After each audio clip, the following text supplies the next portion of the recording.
শেখ হাসিনা ফিরছেন বলছেন, মানে তিনি ডিসেম্বরের মধ্যে ফিরবেন।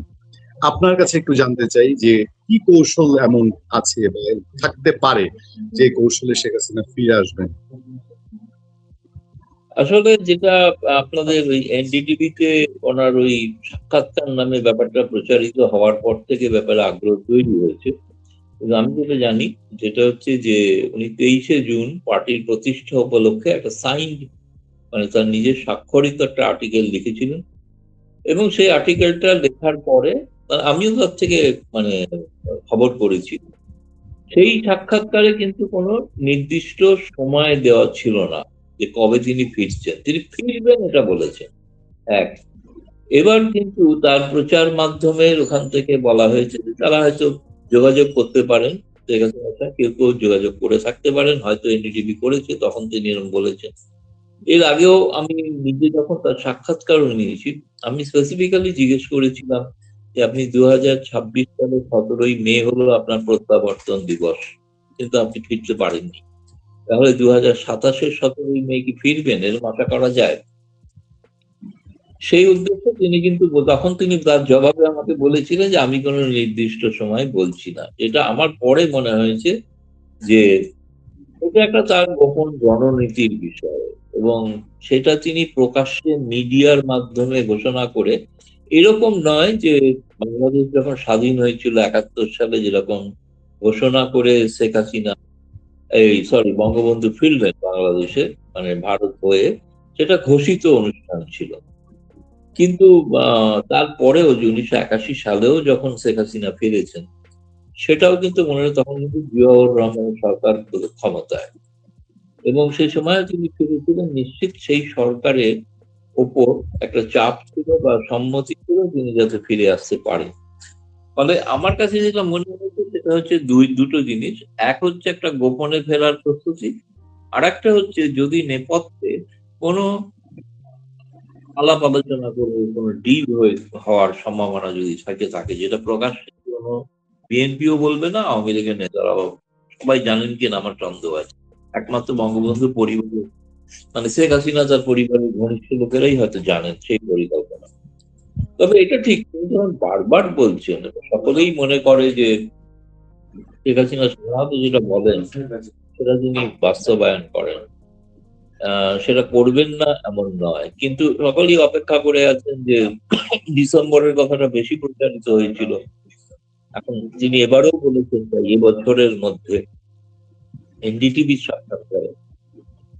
আমার মনে হয় এক্ষেত্রে অনেক বেশি সুবিধা। আমি তো জানি যে তিনি ফিরবেন ঠিকই, কিন্তু কিভাবে ফিরবেন, কবে ফিরবেন সেটা আমি জানি না, সেটা আমাকেও বলেনি। আমার মনে হয় আপনাদেরও উচিত যে বাংলাদেশের যারা সাংবাদিক তারা কিন্তু, যারা ইন্টারভিউ নিচ্ছেন, তাদের কাছ থেকে যদি আপনারা খবর করেছেন আপনাদের এটা সাক্ষাৎকার নিতে চাই, তাহলে তারা হয়তো ব্যাখ্যা করতে পারবেন যে সত্যি এই বছরে 2026 সালের ডিসেম্বরের মধ্যেই তিনি ফিরছেন কি ফিরছেন, কিন্তু তার পার্টির আমি বলতে পারি একটা প্রস্তুতি আছে। সেই প্রস্তুতিটা কেমন? প্রস্তুতিটা প্রথম হচ্ছে আপনি লক্ষ্য করবেন খুবই মিডিয়ার অগোচরেই, খুব একটা মিডিয়া তো খবর প্রকাশ করা যায় না, বাংলাদেশে প্রকাশ হয় না, নিষিদ্ধ আওয়ামী লীগ তার কিন্তু কমিটিগুলোর পুনর্গঠন চলছে। সেন্ট্রাল কমিটি এখনো হবে, কিন্তু বিভিন্ন জেলা ভিত্তিক যে কমিটিগুলো হচ্ছে তাদের কিন্তু ছাত্রলীগের বহু নেতা কিন্তু আসছে, এবং তাদের নাম কিন্তু ঘোষণাও করা হচ্ছে কারা হবে। ঘোষণা হয়নি যে তা না। আবার কিছুদিন হলো আমি দেখছি একটু বন্ধ আছে ঘোষণা। এমনকি সেই কমিটিতে অনেকে স্থান পাননি বলে অভিযোগও জানিয়েছেন, আমার কাছে অভিযোগ জানাচ্ছেন। আমি যে অভিযোগগুলো আবার ছাত্রলীগের প্রেসিডেন্টের কাছে পাঠিয়ে এরা কেন বাদ পড়লেন। এরপরে আমি জানি এটার পুনর্গঠন শেষ হলে আমি যে টাইম লাইনটা দেখছি সেটা হচ্ছে এটার পরে যুবলীগের গঠন, যেগুলো সাংগঠনিক শাখা, গুরুত্বপূর্ণ শাখা। ছাত্রলীগ যুবলীগই সবসময় 81 সালেও বা তার পরবর্তী 111-এর সময় গুরুত্বপূর্ণ ভূমিকা পালন করেছে।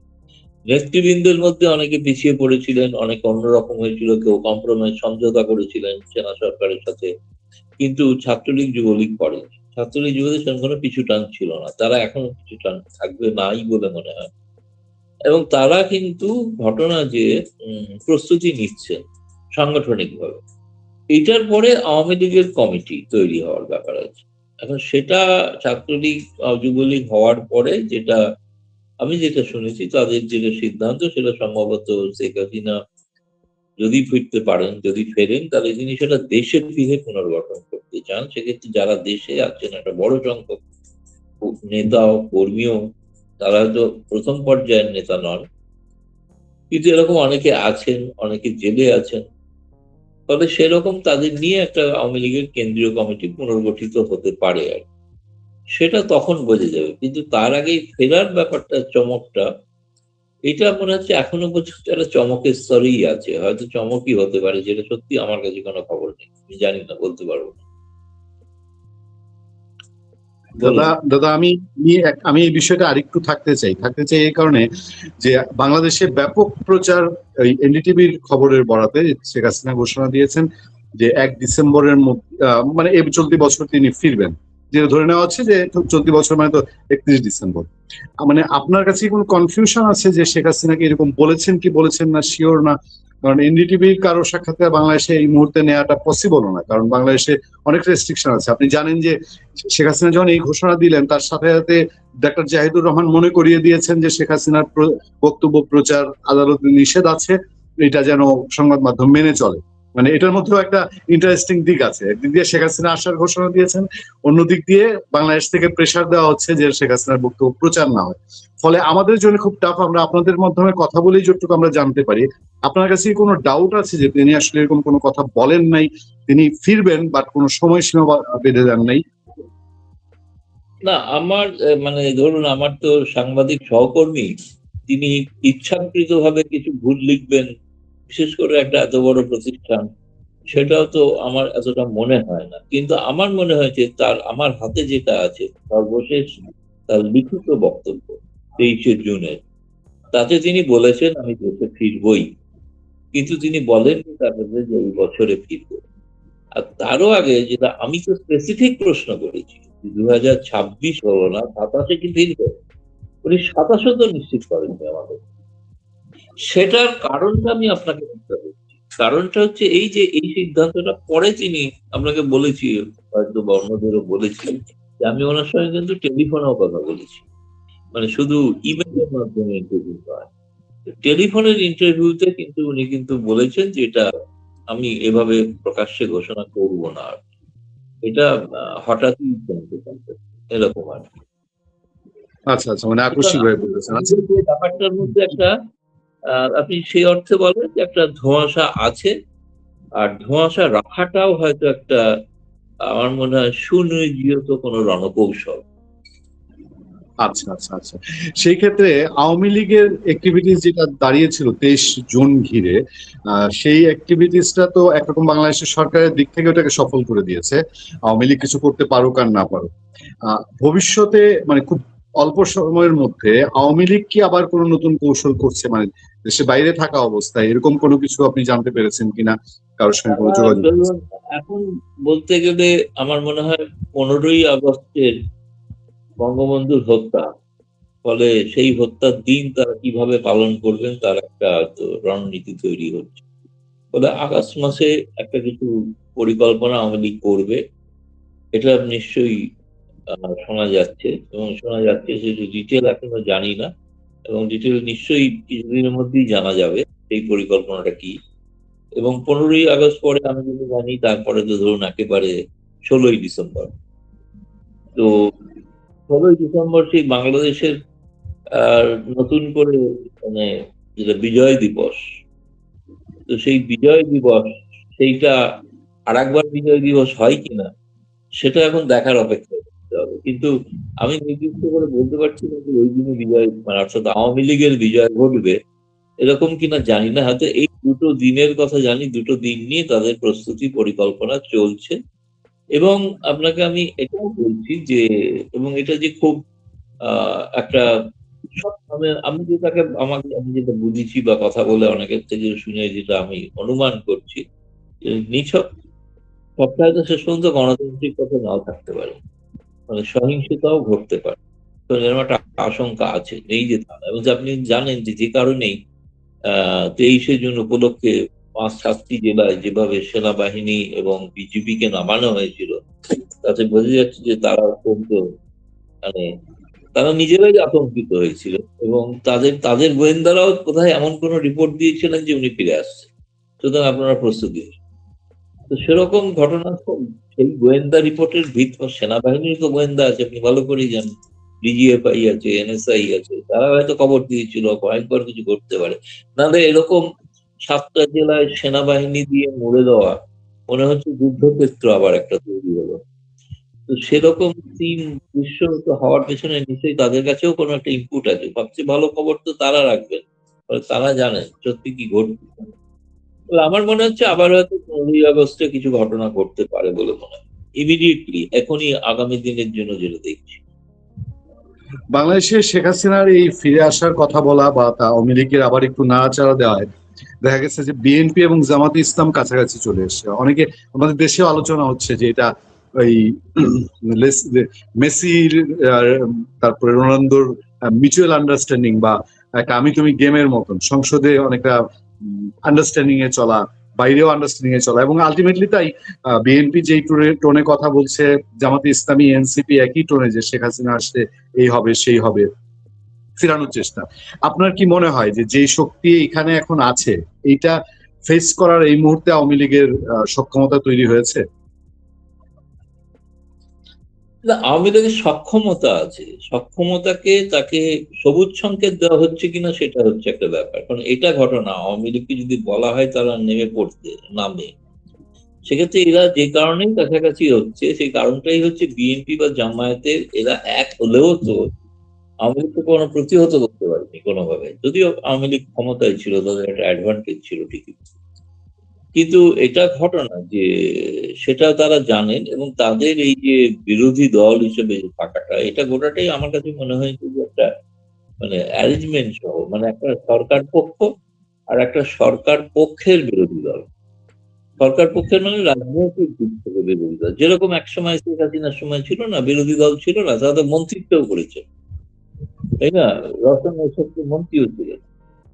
তো এখন এটা বাংলাদেশের এরকম একটা ঘটনা ঘটে থাকে, কিছু মেকি বিরোধী দল থাকে যারা বিরোধী দল নয়, কিন্তু একটা ঘটনা না একটু আমার বলা রাখা ভালো যে কতগুলো ঘটনা ঘটছে, বিশেষ করে এই সম্প্রতি তারেক রহমানের মালয়েশিয়া এবং চীন সফর, এবং সেক্ষেত্রে বেশ কিছু এখানে এখনো যদিও ভারত সরকার অফিসিয়ালি কোনো মন্তব্য করেনি, কিন্তু মন্তব্য পরে হয়তো করতে পারে, যদি যাতে কতটা ভারত উদ্বিগ্ন তখন হয়তো বোঝা যাবে।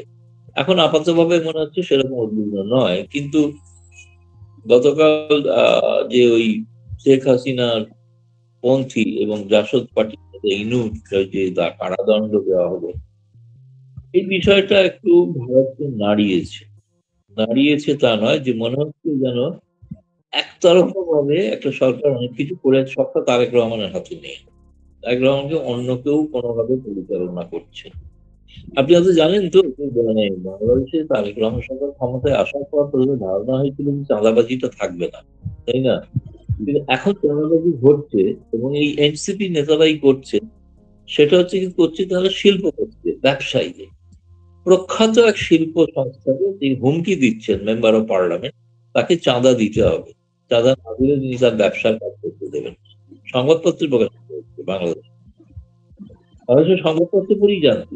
ফলে তিনি প্রভাবশালী একজন এমপি, যার পক্ষে দাঁড়িয়ে আছেন জামায়াত ইসলামী, তিনি প্রকাশ্যে হুমকি দিচ্ছেন তাকে যেভাবে টাকা দেওয়া হতো। প্রথমে শুরুতে এরা দিয়েছিলেন, দিয়েছিলেন একটা কারণে, নিজেদের ব্যবসায়িক প্রতিষ্ঠান রক্ষা করার জন্য।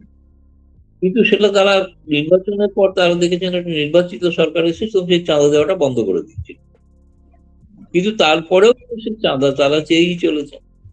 হয়তো সাধারণ মানুষের রাস্তায় হয়তো আমাকে আপনাকে হয়তো লুটপাট করবে না, কিন্তু বড় শিল্পপতি ব্যবসায়ী তাদের থেকে মোটা অঙ্কের টাকা চাইছেন, এই অভিযোগ দিয়ে যে একসময় এরা ফ্যাসিবাদী সরকারকে সমর্থন করে। ব্যবসায়ীরা পৃথিবীতে যে সরকারই আছে তাকেই সমর্থন করে, কারণ তাদের ব্যবসার স্বার্থে। জামায়াত ইসলামী সরকার হলেও তাকেও সমর্থন করবে, সেরকম তাই তো ব্যবসা করছে, খেতে হবে না, তাদের রাজনীতি করছে না কেউ। সেই ব্যবসায়িক প্রতিষ্ঠানের মালিক একজন হয়তো হয়ে যান এমপি টেমপি, সবাই তো সেই লক্ষ্যে করেন না, তাদের ব্যবসায়িক প্রতিষ্ঠানের স্বার্থে যেটা করছে। দ্বিতীয়ত একজন আওয়ামী লীগের সাবেক এমপি, সাবেক এই কারণে, কারণ এমপি তো নেই, সাবেক এমপি, জামালপুরে, তাকে গ্রেপ্তার করা হলো এত কাল। কেন জানেন? চাঁদা দাবি করে। তার উপর তার ব্যবসার অবস্থা ভালো না, তার সঙ্গে আমার যোগাযোগ ছিল, কথা হচ্ছিল, বলছে করবো কি, আমি কত, মানে আমার দিতে পারি, কিন্তু দেওয়ার তো একটা ক্ষমতা আছে, আমি কত যে চাইছি সেটা দেওয়া সম্ভব না। এবং সেটা না দেওয়া তাকে এতকাল বাদে কোন একটা কোথাকার নিউ মার্কেট বিস্ফোরণের মামলায় জড়িয়ে তাকে মামলা দিয়ে তার এখন শুনলাম গতকাল তার প্রথমে 3 দিনের রিমান্ড হয়েছিল থানায়, তারপরে তাকে নিয়ে যাওয়া হয়েছে জেলে। এই ঘটনাগুলো তো একটা অরাজক বাংলাদেশের ছবি। তারা ভাবছেন যে কেউ বাংলাদেশে ছাপছে না বলে কেউ জানবে না, গোটা দুনিয়া জানছে। আপনি যদি জানেন, গত 3 দিন আগে ইউরোপিয়ান পার্লামেন্টে একটা আলোচনা হয়েছে, যে আলোচনার বিষয়বস্তু ছিল বাংলাদেশের বর্তমান, এবং সেখানকার বক্তারা সবাই যে আওয়ামী লীগের বক্তা তা নয়, আওয়ামী লীগ পন্থী বক্তাও ছিল, ভারতীয় ছিল কেউ কেউ, এবং তার সঙ্গে বিদেশি অনেক ইউরোপিয়ান পার্লামেন্টের সদস্য ছিলেন। ইউরোপিয়ান পার্লামেন্টের যিনি পররাষ্ট্র মন্ত্রণালয় কমিটির প্রধান, তিনি বৈঠকটা ডেকেছিলেন। একটা আন্তর্জাতিক মানে সেমিনার হয়েছে, সেখানে তীব্র সমালোচনা করা হয়েছিল। এই কয়েকদিন আগে দেখতে পাচ্ছেন যে কমিটি অফ জার্নালিস্ট, তারা এই সাংবাদিকদের আটক রাখার বিরুদ্ধে প্রতিবাদ জানিয়ে তারা চিঠি দিয়েছেন তারেক রহমান সরকারকে, কোনো প্রতিকার হচ্ছে। তো যদি আপনি মিডিয়াকে জেলবন্দি করে দাবি করেন এটা গণতন্ত্র, এটা হাস্যকর গণতন্ত্র না। এমন গণতন্ত্র তো হিটলারও দেখে গেছে কিনা। ফলে এটা তো একটা ভাবা দরকার না, তাদের তাদের ধারণা যে তারা একটা সময় মুখ বন্ধ করে কিছু চেপে রাখা যায় না। আজকে তো আরোই পাওয়া যায় না, বিশেষত সামাজিক মাধ্যম। আমি যে কথাগুলো বলছি, আপনার দর্শকরা দেখছেন শুনছেন, আমি চাইবো না যে আপনার উপর আবার কোনো হাঙ্গামা হয়ে যাবে কারণে। কিন্তু সবাই তো জানছে, বুঝছে, প্রত্যেকটা মানুষই জানছে। এবং যে কারণে তো আপনাদের সম্বন্ধে, আপনার মতো আরো যারা করে তাদের লাখ লাখ ভিউয়ার্স আছে, তার দর্শকরা দেখেন, বাড়িতে রাত্রিতে বসে দেখেন, তাই না? তো আমি তো শুনেছি খবর আছে সবই। এমনকি আমাকে বহু মিশনের লোক বলেছে যে আপনার, আমি পূর্ণিয়া সাহেবের সময় আপনি যে বক্তব্য দেখেন সেটা আমরা শুনি। তিনি আবার হাই কমিশনের সামনে বলে দেবেন, এটা বিরাট বিপদ। বলে আমার থেকেও গৌতম লাহিড়ী এত জনপ্রিয়, বলতে জনপ্রিয় না, উনি বলেন না। এখন আপনার তোর কথা আমি মিশন থেকে শুনেছি। তো সুতরাং আমি বুঝতে পারছি, তো মানুষকে তো বোকা ভাবলে তো ভুল হয় না। মানুষ বোকা না, মানুষ সবই বুঝছে। এখন খুব নীরবে রয়েছে বলে তারা ভাবছেন যে খুবই নিরবচ্ছিন্ন ভাবে চালিয়ে যাচ্ছে সরকার। এটা নয়, এটা এক ধরনের বলা হয় না শান্তি, এটা শ্মশানের শান্তির মতো।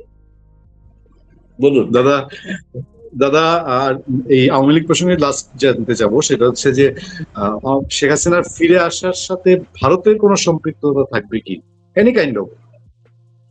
না, ভারতের সাথে সম্পৃক্ত থাকবে মানে তিনি ভারতে আছেন। ভারত সরকারের ঘোষিত নীতি হলো তিনি যেদিন যেখানে যেতে চাইবেন সেখানে যাওয়ার ব্যবস্থা তারা করে দেবে।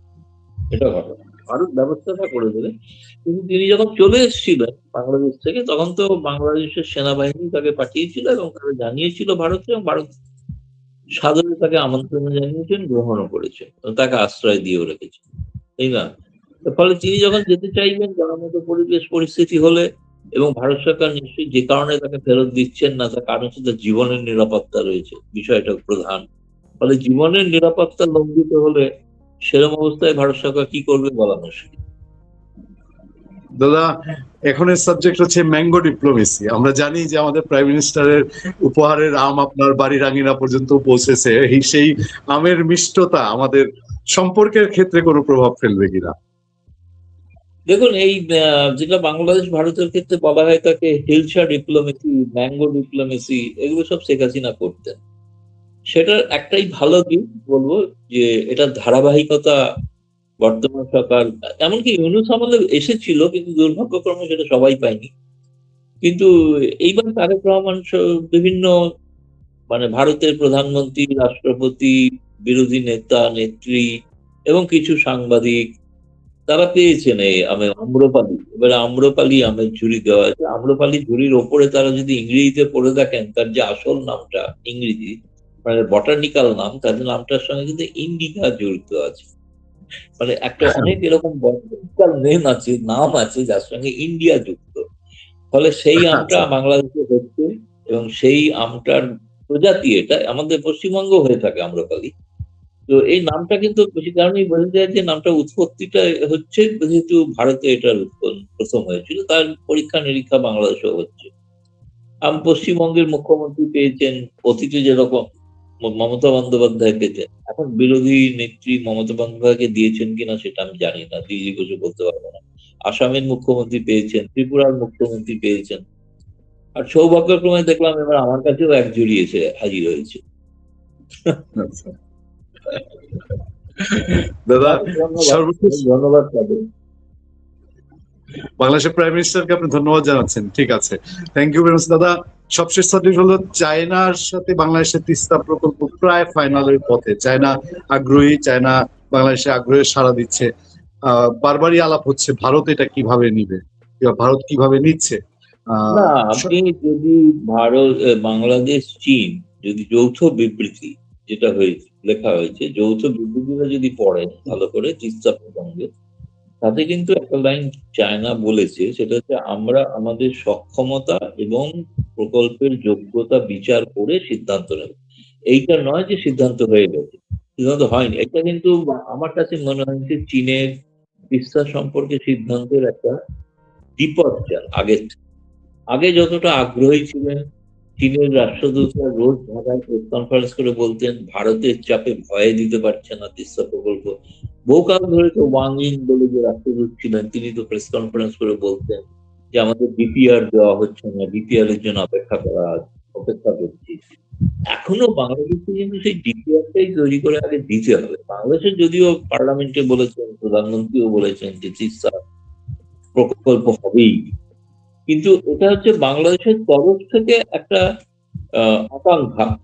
চীন কতটা রাজি হয়েছে চীন সরকারিভাবে কিন্তু ঘোষণা করে। ফলে আমরা যতক্ষণ না চীনের তরফ থেকে ঘোষণা শুনছি যে আমরা ইয়েস আমরা প্রকল্পটা নিলাম, তাহলে তার আগে বোধহয়, তবে এইটা প্রকল্পটা হলে অবশ্যই এটা যে জায়গায়, সেই জায়গাটা সম্পর্কে ভারতের তো স্পর্শকাতর এলাকার কাছাকাছি আছে, চিকেন নেই, নিশ্চয়ই সেটা একটা ভারতের সিকিউরিটির বিষয়।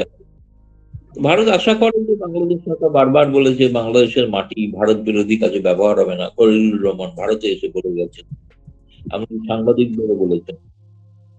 ফলে আশা করছে ভারত যে তাদের যে ঘোষণা সেটা তারা মেনে চলবেন, এই আর কি বলতে পারি। ভারতের স্বার্থ বিঘ্নিত হবে এমন কোনো কাজ তারা করবেন না, এটুকুই ভারত আশা করে। থ্যাংক ইউ দাদা। আজকে বলে দিই, বলা ভালো, সেটা হচ্ছে যে আপনাদের ওখান থেকে তো যখন এই ইমেজ ত্রিবেদী হাই কমিশনার ঘোষণা করলেন ট্যুরিস্ট ভিসা, তাই না, ট্যুরিস্ট ভিসার একটা নতুন তিনি উন্নীত করেছেন যে ট্যুরিস্ট ভিসা দিয়েও মেডিকেল চিকিৎসা করা যাবে, এটা একটা নতুন অ্যাডিশন। এবং তার ফলে তার আগে কিন্তু বাংলাদেশে তথাকথিত কিছু, আমি বলবো চরমপন্থী লোক, উগ্র ভারত বিরোধী লোক, তারা স্লোগান দিয়েছিল ভিসা বয়কট করবে। কিন্তু যমুনা ফিউচার পার্কের যে ছবি দেখছি, লাখ লাখ, প্রথম দিনই 1,30,000 আবেদন, প্রথম দিনই 1.5 লাখ অ্যাপ্লিকেশন বোধহয় পড়েছে প্রথম দিনই। তারপরে ভারত কিন্তু আগে দিত বছরে 16 লাখ, এখন তো মনে হচ্ছে যে 16 দিনে 16 লাখ অ্যাপ্লিকেশন জমা করবে, যা পরিস্থিতি দেখছি রোজ যেভাবে হচ্ছে। এখন তো আজকে আবার আরেকটু সিস্টেম বদলেছে যাতে সুবিধা হয়, সেটা হচ্ছে আগে ছিল টাইম স্লট নিশ্চিত ছিল না, এখন তাকে টাইম স্লটটা নির্দিষ্ট করে দেওয়া হচ্ছে আর কি। অনেকের অভিযোগ আছে যে অ্যাপ্লাই তো করছি কিন্তু অ্যাপয়েন্টমেন্টের টাইম যদি না পাই তাহলে কি করে হবে। এই টাইম স্লটটাও একটা ধীরে ধীরে করা হচ্ছে, এটা দেখলাম আজকে ঘোষণা হয়েছে। এখন দেখা যাক। আমার মনে হচ্ছে যে ব্যাপক আগ্রহ আমি দুই বাংলাতেই দেখছি, দুই বাংলাতেই আছে। ওপার বাংলা মানে পশ্চিমবঙ্গের মানুষও খুবই অধীর আগ্রহে, বিশেষ করে যাদের জীবন জীবিকা বাংলাদেশের টুরিস্টদের উপর নির্ভর করতো, তারা খুব আশা নিয়ে বহু হাসপাতাল, ছোট ছোট হাসপাতাল, বহু ব্যবসায়ী, হোটেল, এখানে বাংলাদেশি টুরিস্ট যেতেন, এখনো বেশ কিছু গেছেন কিন্তু সংখ্যায় অনেক কম। দেখা যাক এটা কতটা যায়। এটা একটা মনে হয় দুদেশের, এটা একটা বড়, বাংলাদেশের মানুষ এই বয়কটকে উপেক্ষা করে। আরো দেখলাম যে ট্রেন যোগাযোগটা শুরুর ব্যাপারে আলাপ সালাপ শুরু হয়েছে। হ্যাঁ, ট্রেন যোগাযোগ ভালো। ট্যুরিস্ট ভিসা মানে তো হচ্ছে আপনাকে তো মৈত্রী, বন্ধন এবং মিতালি, তিনটে যে ট্রেন, মানে কলকাতা ঢাকা, আর একটা হচ্ছে খুলনা থেকে ঢাকা, আর একটা হচ্ছে নর্থ বেঙ্গল থেকে ঢাকা। নর্থ বেঙ্গলের মানুষ তো বেড়াতেই যায়, সেখানে ব্যবসার থেকে। কিন্তু আমি দেখলাম যে বহু, আমরা ছবি দেখলাম যে ফেসবুকে যে বহু নর্থ বেঙ্গলে ব্যবসা করেন এমন বাংলাদেশি ব্যবসায়ীরা অত্যন্ত খুশি। তারা হাই কমিশনারকে ধন্যবাদ, কৃতজ্ঞতা জানাচ্ছেন, ধন্যবাদ জানাচ্ছেন। ছবি ফেসবুকেই দেখেছি আমি। তো ফলে ব্যাপারটা মনে হয় দুদেশের মানুষের মধ্যে সম্পর্কটা যদি আরেকটু দৃঢ় গভীর হয়, একে অপরকে বোঝা চেনা জানারও প্রয়োজন আছে। তো আমরা অনেক সময় বাংলাদেশের অনেক খবর জানি না। ফলে বাংলাদেশের মানুষ এলে তাদের কাছ থেকে শুনবো তাদের নিত্যদিনের অভিজ্ঞতা, কেমন ভাবে জীবন কাটাচ্ছে। এই পরিস্থিতিটা আমার মনে হয় বদলাতে পারে, যদি না কোনো অঘটন আমাকে ঘটে। একজন দর্শক প্রশ্ন করেছিলেন ওভার হোয়াটসঅ্যাপ ফোন করে, যে দাদাকে একটু জিজ্ঞেস করবেন যে দাদা বলেছিলেন যে যখন ট্যুরিস্ট ভিসাটা ওপেন হয়ে যাবে, ধরে নেবেন ভারত বাংলাদেশ সম্পর্কটা উন্নতি হচ্ছে, তাহলে ট্যুরিস্ট ভিসা তো ওপেন হলো, এখন কি দাদা কি বলবেন যে উন্নতি হচ্ছে কিনা? না, এই তো বললাম তো, বাংলাদেশের মানুষ সাদরে গ্রহণ করেছেন এই সিদ্ধান্ত। অন্য যারা চরমপন্থী, যারা উগ্রপন্থী, যারা দক্ষিণপন্থী, যারা উগ্র ভারত বিরোধী, তাদেরকে উপেক্ষা করে লাখ লাখ মানুষ ভারতে আসার জন্য আবেদন করছে। ফলে অবশ্যই সেটা তো সম্পর্কের ক্ষেত্রে একটা বড় মাপকাঠি, নিঃসন্দেহে। দাদা সবশেষে 2 মিনিটে শুধু বাংলাদেশে অনেক দর্শক আগ্রহী, অনেকে কমেন্ট করছেন দেখলাম যে অরুণাচলে চীনের সাথে নতুন করে ভারতের একটা উত্তেজনা তৈরি হয়েছে, এবং কেউ কেউ বলছে যে চীন কিছু অংশ ভারতের আবার দখলও করে নিয়েছে। এটা আসলে কি অবস্থায় আছে? এই নতুন তথ্য কিছু নেই, কিন্তু ওই জায়গাটা যেহেতু মানে আপনাদের মতো আমাদের কোনো সীমানা নেই, এটা বলা হয় লাইন অফ অ্যাকচুয়াল কন্ট্রোল, অর্থাৎ যে যেখানে আছে সেটাই সীমানা। এই যে যেখানে আছে এর ব্যাখ্যায় সমস্যা একটা তৈরি হয় মাঝে মাঝে। চীন, এটা ঘটনা যে চীন ঢুকে পড়ে এটা তারা তো দেখুন মনেই করে যে অরুণাচল তাদের অভিন্ন। ফলে তারা সেখানে ঢুকে যাওয়ার চেষ্টা করে, আবার পিছিয়েও যায়। এটা নিয়ে আলাপ আলোচনা হয়, আবার দুপক্ষের মধ্যেই তো কয়েকদিন আগে চীনের জাতীয় নিরাপত্তা উপদেষ্টা এসেছিলেন, তার সঙ্গে অজিত ডোভালের বৈঠকও হলো, এবং এই সীমান্ত নিয়ে বৈঠকটা চলে। কিন্তু সেটা চললেও সেটা এমন ভাবে কিন্তু সম্পর্কটা এমন তলানিতে পৌঁছয় না যে যাতে ধরুন দুদেশের বাণিজ্যে কোনো ক্ষতি হয়। সব থেকে বেশি বাণিজ্য হয় ভারত আর চীনের মধ্যে। এই এত টানাপোড়েন, জমি দখল সবকিছু হাতাহাতি পর্যন্ত হয়েছে সীমানায়। কারণ ওখানে তো বন্ধু মারণাস্ত্র নিয়ে যাওয়া যায় না, হাতাহাতি হয়েছে। হাতাহাতিতে মানুষ আহত হয়েছে, অনেক অনেক সৈন্য আহত হয়েছে। কিন্তু তাহলে তারপরে তো ব্যবসা চলছে। আগামী সেপ্টেম্বরে ব্রিক্স শিখর সম্মেলন, চীনের রাষ্ট্রপতি আসার কথা। ফলে আমি বলছি যেগুলো ঘটছে এগুলো ঘটছে, এগুলো অস্বীকার করার কিছু নেই, কিন্তু সেগুলোকে কাটিয়েও সামগ্রিক ওভারঅল একটা রিলেশনশিপ তৈরি করার একটা তাগিদ কিন্তু উভয় পক্ষে লাগে।